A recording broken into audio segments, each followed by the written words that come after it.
I don't think I'm that much different than anybody else, really.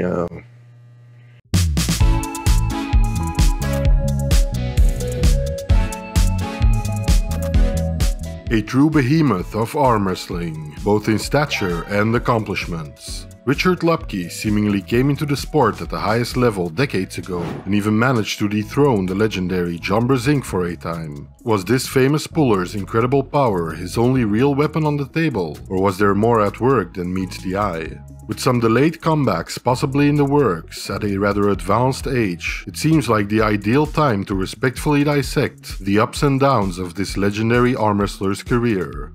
I am the Arm Historian, and indeed, this is the rise and fall of the Leviathan, Richard Lupkes. Well, let me quickly preface the bulk of this video by saying I have a large amount of respect for all the pullers I feature on the rise and fall. Just because someone had a stumble or fall in their career doesn't mean they can't get back up. The trials and tribulations that led these pullers to where they are now are part of what makes them interesting, and what makes them human, and ultimately what makes these videos worth making. Richard Lupkes was born on October 5th, 1956, and as a child was raised on a farm, where he quickly got used to daily manual labor. All throughout school he had to help work on the family farm, which prevented him from engaging with organized sports, although he did manage to squeeze in a little softball every now and then. It's also safe to say the heavy-duty manual labor has contributed to developing a large amount of strength at a young age. He entered his first arm wrestling tournament in 1974 at age 18, a small one held in a high school. The young Lupkes had seen a poster advertising it in a local gas station, and looking for a reprieve from his daily farming chores, he managed to actually win his weight class, and by extension a trophy, something he was at the time very proud of. 3 or 4 months after that, he decided to follow up his win with yet another one in the Arizona State Championships. About a year later, he would accrue his first second place at the Iowa States, which was still a strong showing for the inexperienced arm wrestler. Even though by this time the young Lupkes was a married man with many responsibilities, his loss seemed to have fueled his passion for getting stronger. He bought a set of plastic weights and started using them on a daily basis, basically learning as he went. Even though these early tournaments had all been stand-up events, Richard would go on to completely dominate the sit-down scene throughout his career. Sit-down arm wrestling was still popular at the time and was touted as being all about strength and less so about technique. Richard claims to have never lost a sit-down match in his life, winning many world and national titles in this variant of arm wrestling. By the late 70s, Lupkes seemed fully hooked by arm wrestling. He participated in the World Championships in Kansas City at the Worlds of Fun, where in the first edition, Lupkes took second place, only to Al Turner, former sparring partner of Rocky Marciano. At the next edition of the same tournament, Richard made it to the finals once again, and when the prizes were announced to be a motorcycle for first place and a brand new arm wrestling table for second place, Richard knew he'd rather have the table than the motorcycle and came in second. In 1978, he managed to qualify for the Petaluma Championships. At the time, it was the biggest event around and was even televised.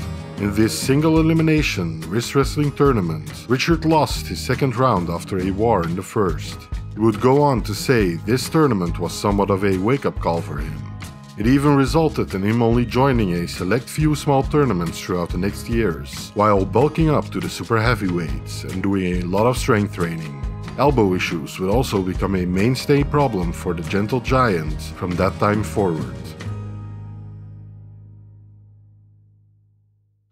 By 1986, a full 8 years later, one day a friend of Richard's was visiting and happened to have with him a Truckers magazine.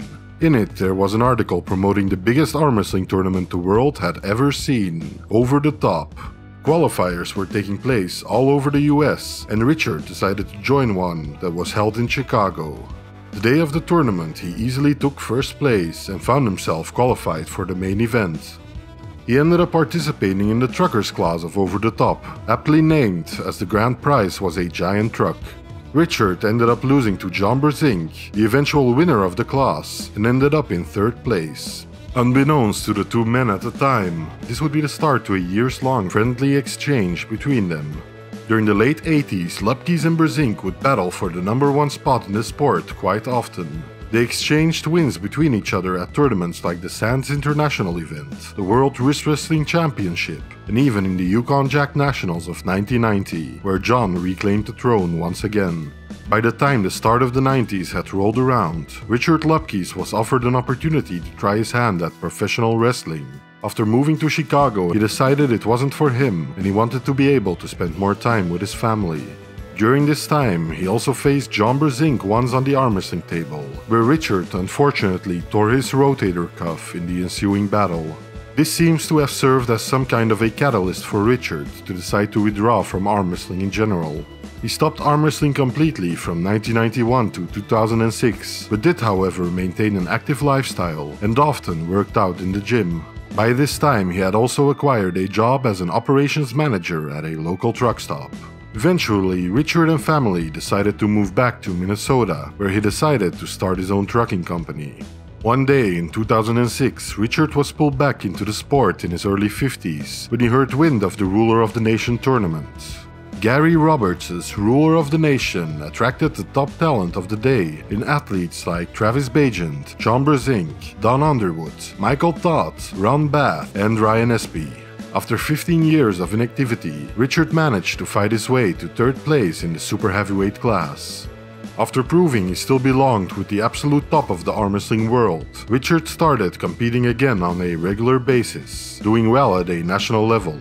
His newfound confidence in his arm wrestling culminated in a massive first place win at the 2008 Arnold Classic, beating out the likes of John Brezink and Tim Bresnan, and becoming the first man over 50 to win the super heavyweight category in the tournament. Richard himself describes this as the most significant win in his career. To the rest of the arm wrestling community, the message was clear: the Leviathan is back from the deep. 2 years on, in 2010, Richard found himself pulling at the US Nationals in Salt Lake City and was up against Tim Bresnan. Richard decided to try to equal Tim's back pressure without going for the pin and ended up tearing his bicep in two. The doctor treating the injury had never seen a full muscle tear of that nature. X-ray of it, and he says, I've never seen this before, because he says usually the tendon will tear off either, high or low, and they just repair the tendon. He says, I've never seen the muscle. He said, your bicep looks like the head of a mop. He says, it's just, everything's shredded in there. By this time, Richard returned to his farming roots and was growing soybeans and corn while performing as a personal trainer during winter.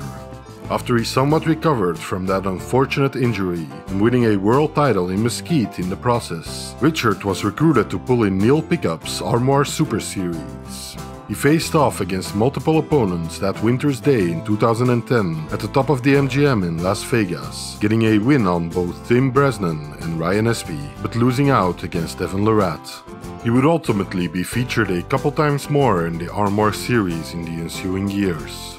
By spring of the following year, now 2011, Richard decided to compete once again at the Arnold's Classic. This time, first place was not in the cards for him though. He did have an incredible battle with Denis Siplenkov, showcasing Richard was actually capable of some really technical arm wrestling when he was forced to. The following years, Lupkes continued to pull in several events, often but not always under the UAL, one of which was the My Gould Classic in 2012, where he ended up taking second place, only losing against Devin Lorette. Although it's clear he was still a formidable arm wrestler amongst the elites, he wasn't at the absolute pinnacle of the sport as he was before. It seems arm wrestling was evolving, and new strength phenoms were popping up all over the world. Throughout his career though, Lupkes never shied away from competing with international athletes, which was further exemplified in his PAL Vendetta match against Andrei Pushkar. Richard was quite impressed with what he experienced that day. I mean, it was like hooking onto a truck. Incredible. Later, he would often say Pushkar was the strongest person he had ever felt on the table. In the lead up to the COVID pandemic, Richard was still reasonably active on the arm wrestling scene, even though he had surgery on both wrists for carpal tunnel syndrome. Although never taking an active role on social media himself, he also participated in several interviews during this time and talks candidly and with great knowledge on arm wrestling. However, tournaments and super matches quickly died down during the pandemic, and Richard seems to have caught a bad case of COVID-19.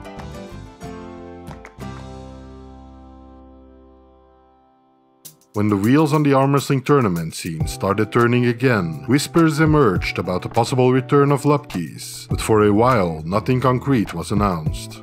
After a significant time away from the sport, Richard planned yet another comeback. His grand return match was set to take place at the 4th edition of Michael Todd's Monster Factory in the spring of 2023.